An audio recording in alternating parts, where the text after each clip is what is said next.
என்னைய அனாதப்பணமாக விடாமல் கொல்லி போட்டுறியா என தன் மகனிடம் சொல்லிவிட்டு அவர்களிடமிருந்து கொஞ்ச தூரம் நடந்து சென்றான். பொண்ணுத்தாயின் மகன் என்னம்மா அவர் பாட்டுக்கும் போறாரு என்று கேட்டான். நீ அப்பாவை கூப்பிடு தம்பி, வந்துருவாரு என்று கெஞ்சினாள். நானா? நான் கூப்பிட மாட்டேன், நீயே உன் புருஷனை கூப்பிடு போ என திரும்பி நின்றான். பொண்ணுத்தாயி வேகமாக சென்று தன் புருஷனை தடுத்தாள். எங்கேயா போற, வாயா நம்ம வீட்டுக்கு போகலாம் என கூப்பிட்டாள். என்னைய விடு, நான் இப்படியே தெருவில் கிடந்து காலத்தை ஓட்டிடுவேன் என அவள் கையை தட்டி விட்டான். ஏயா, நீ தானே சொன்ன உன் கூட வந்திருந்தா நல்லா இருந்திருப்பேன்னு. அப்புறம் என்ன, வாயா, ரொம்ப தூரம் நடந்து போகணும். உன்னைய பார்க்கலைனாலும் பரவாயில்ல, பார்த்துட்டு எப்படி விட்டுட்டு போக முடியும்?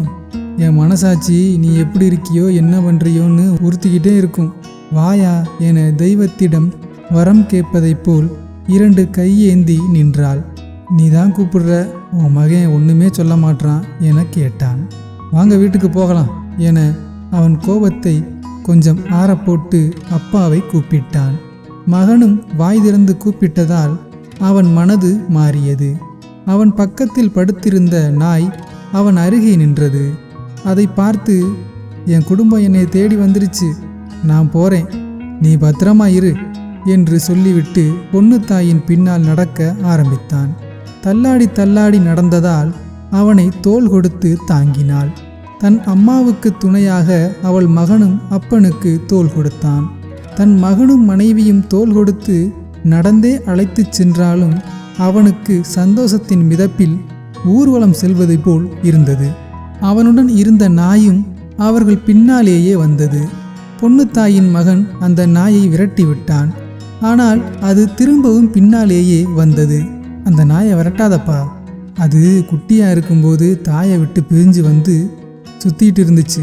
நான் தெருவில் உட்காந்து சாப்பிடும்போது என்னையே பார்த்துக்கிட்டு இருக்கும். ஒரு இட்லியை எடுத்து அதுக்கிட்ட போட்டேன், சாப்பிட்டு என் பக்கத்திலே படுத்துக்குச்சு. என்னை விட்டு அது போகாது, அதுவும் ஒரு குழந்தை மாதிரி தானே, வரட்டும் விடு என்று சொன்னான். தன் தகப்பன் சொன்னதை கேட்டு பொண்ணுத்தாயின் மகன் அவளை முறைத்தான். அவள் தன் மகனை கொஞ்சுவது போல் உதட்டை குவித்து தலையாட்டி விடுப்பா என்பதைப் போல் பாவனை செய்தாள். இதை கவனித்த பொண்ணுத்தாயின் புருஷன், இந்த நாயவே ஏற்றுக்கிட்டீங்க, அந்த நாய் நன்றியுள்ள நாய் தான், ஒருவேளை சோறு போட்டாலும் நம்மளை மறக்காது என சொல்லி முடித்தான். அவர்கள் மூவரும் முன்னே நடக்க அந்த நாய் அவர்கள் பின்னாலேயே வந்தது. தெருவில் இருக்கும் நாயெல்லாம் அவர்கள் பின்னால் வந்த நாயை பார்த்து குரைத்தது. அக்கம் பக்கத்தினர் ஏன் நாய் குலைக்குது என கதவை திறந்து பார்த்தார்கள். பொண்ணுத்தாய் அவள் புருஷனை அழைத்து வருவதை பார்த்து, பொண்ணுத்தாயி உன் புருஷனா?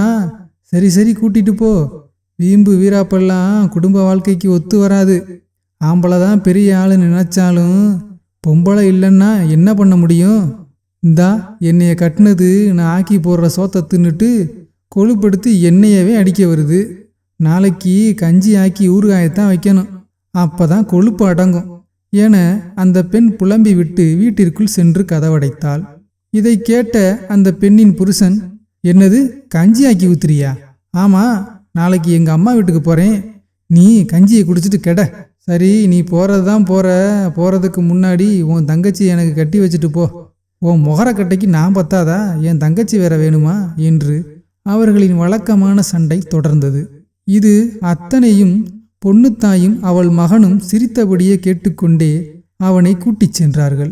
ஒரு வழியாக 3 பேரும் அந்த நாயும் வீட்டுக்கு வந்து சேர்ந்தார்கள்.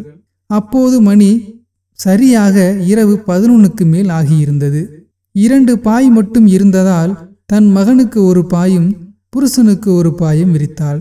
அவள் தரையில் துணியை விரித்து தூங்கினாள்.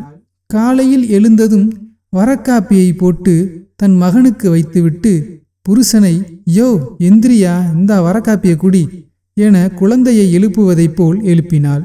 இதை பார்த்த அவள் மகன், எப்பவும் என்னையத்தான காலையில கொஞ்சி எழுப்புவ, இன்னைக்கு கண்டுக்கவே மாட்ற? அப்படி இல்லை ராசா, அம்மா உன்னைய ஒதுக்குவனா? உன் அப்பன் இத்தனை நாளா அனாதையா சுத்திக்கிட்டு திரிஞ்சவன்டா, அதான்ப்பா. சரி சரி, போய் உன் புருஷனுக்கு பணிவிட பண்ணு. என்னது, ஏன் புருஷனா?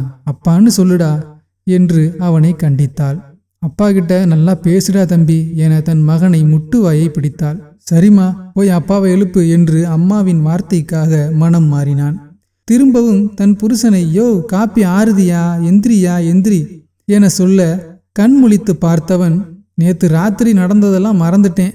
என்னைய எப்பவும் டே எந்திரிடா குடிகார பையிலே, கடையை திறக்கணும்னு தண்ணியை தொளிச்சு தான் எழுப்புவாங்க. வேகமாக எந்திரிச்சிருவேன். இன்னைக்கு பாசமாக எழுப்பவும் கனவோன்னு நினச்சி இருந்துட்டேன் என்று சொன்னான்.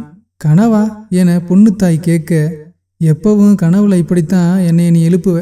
இன்னைக்கு தான் அது நிஜத்தில் நடந்திருக்கு. அப்போ நீ என்னைய பற்றி நினைப்பியாயா? அப்புறம் ஏன்யா என்னைய தேடி வரல? வந்திருப்பேன், போடான்னு விரட்டி விட்டுட்டினா? அதான்.